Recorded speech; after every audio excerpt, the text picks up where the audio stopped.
Welcome to my new blog. તો આજે હું તમને દહીં કચોરીની રેસીપી આપવાની છું. તો એની માટે મેં આ અડધો વાટકો મગની દાળને 2 કલાક માટે પલાળી દીધેલી અને પછી એને છૂટી જ બાફી લીધી છે. એની સામે મેં અડધો વાટકો લોટ લીધું છે. આ મેં 2 ટેબલસ્પૂન રવો લીધો છે. આમ મીઠું છે, આમચૂર પાવડર છે, પાવડર સુગર છે અને હું આમાં મુઠ્ઠી પડતું મોણ નાખીશ અને આ મેંદો છે. તો આમાં આપણે તેલ અથવા ઘી મૂકી અને આમાં આપણે ઘી મૂકી અને હું આને ચણાના લોટને શેકી લઈશ. તમે જોઈ શકો છો કે મેં આમાં 2 ટેબલસ્પૂન જેટલું ઘી નાખી દીધું છે. હવે હું આમાં ધીમા તાપે ચણાના લોટને શેકી દઈશ.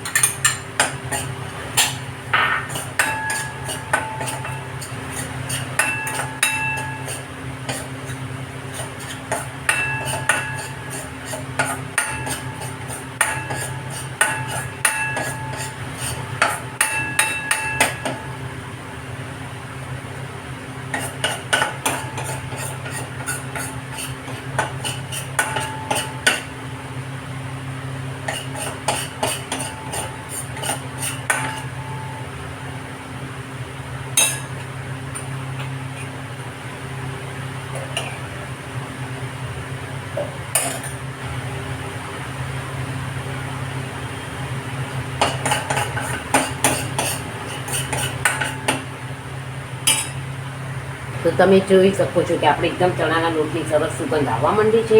ઓલમોસ્ટ શેકાઈ ગયો છે. આપણે એને બહુ જ એકદમ જ બ્રાઉન નહીં કરશું અને આપણે મીડિયમ એને શેકાવા દઈશું. ને પછી હવે હું એમાં આ મગની દાળ જે છે આપણે બાફેલી છે એ નાખી દઉં છું.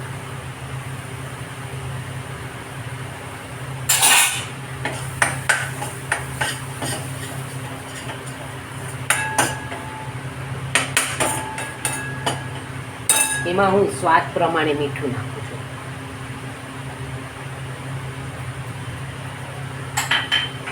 જરૂરત પ્રમાણે એમાં હું આમચૂર પાવડર નાખી દઈશ.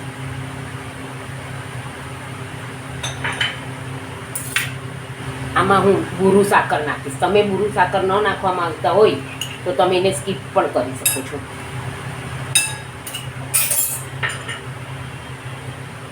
ને તમે જોઈ શકો છો કે આમાં આપણે સ્વાદ હળદર નાખી દઈશું અને હું આમાં ગ્રીન આદુ મરચાંનો ઉપયોગ નથી કરવાનો એટલે મેં અહીંયા આગળ 2 ટેબલસ્પૂન જેટલું મરચું નાખ્યું છે અને 1 ટીસ્પૂન જેટલું મેં ધાણા જીરું, હળદર, બધો મસાલો થઈ ગયો છે મારો. અને હવે હું એને હલાવી દઈશ. તમે આમાં કોથમરી નાખી શકો છો અથવા મેં આમચૂર પાવડર નાખ્યો છે આમાં. એટલે મેં બધા ડ્રાય ઇન્ગ્રીડિયન્ટ્સ જ કર્યા છે.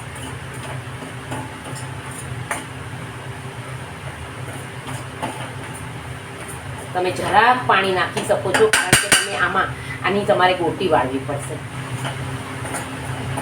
મેં ગેસ બંધ કરી દીધો છે અને આપણે એકદમ સરસ શેકાઈ ગયું છે. અને તમે આમાં ખાટી આંબલીની ચટણી પણ નાખી શકો છો.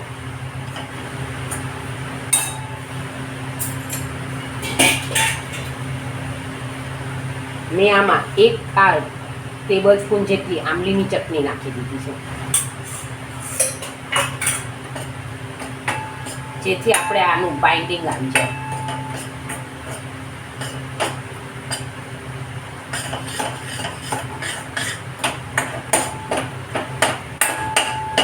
હવે આને આપણે ઠરવા દઈશું અને હવે આપણે એ ઠરે ત્યાં સુધીમાં આપણે આ મેંદાનો લોટ બાંધી લઈશું. હવે આપણે આમાં આ લોટ લઈ લઈશું. એમાં આપણે રવો નાખી લઈશું જેનાથી આપણી કચોરી કરકરી થશે. અને આમાં આપણે સ્વાદ પ્રમાણે મીઠું નાખી દઈશું અને આપણે ઘીનું મોણ નાખીશું આમાં.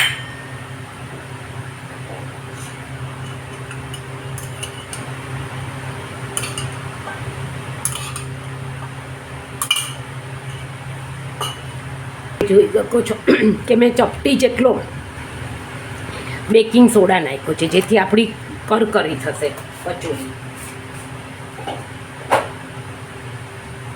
ને હવે હું આને પાણીથી લોટ બાંધી દઈશ. ને મેં તેલ પણ ગરમ કરવા મૂકી દીધું છે.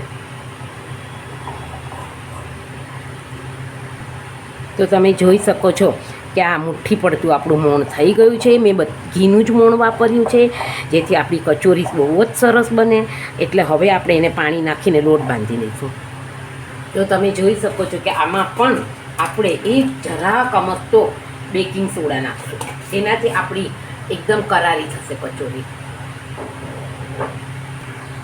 તો તમે જોઈ શકો છો કે આપણો આ લોટ પણ બંધાઈને સરસ તૈયાર થઈ ગયો છે, અને આ પણ ગોટી પણ વળી ગઈ છે. હવે હું આમાંથી લુવા લઈને આમાં મૂકી અને તળીશ. જે આપણે ઓલરેડી ગેસ તેલ પણ ગરમ થઈ. તો તમે જોઈ શકો છો કે મેં આવી રીતે કરી લીધું છે. હવે હું આને પેક કરી દઈશ.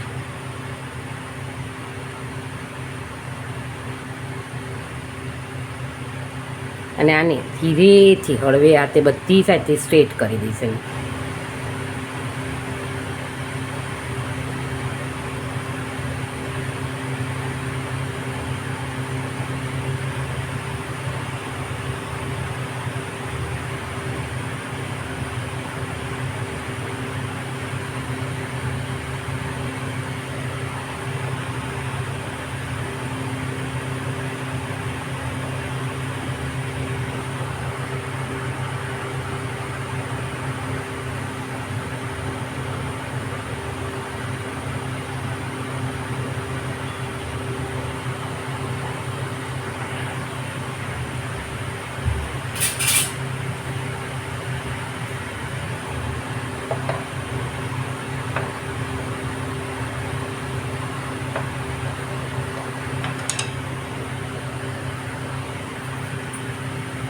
તો તમે જોઈ શકો છો મેં આપણું તેલ ગરમ થઈ ગયું છે.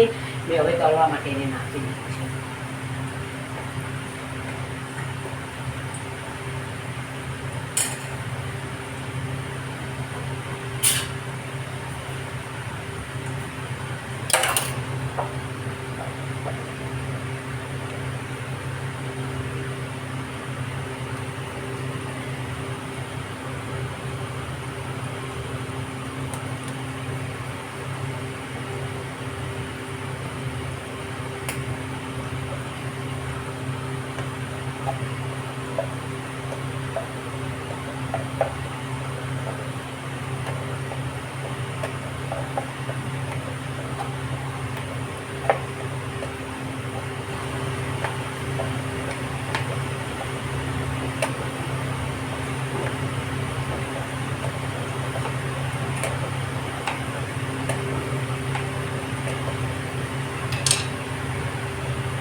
તમે જોઈ શકો છો કે મેં આની પહેલાં તમને મેં દહીં કચોરીની રેસીપી આપી દીધી છે.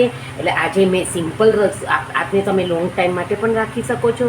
તો thank you for watching my video. Like, share and subscribe. C you tomorrow.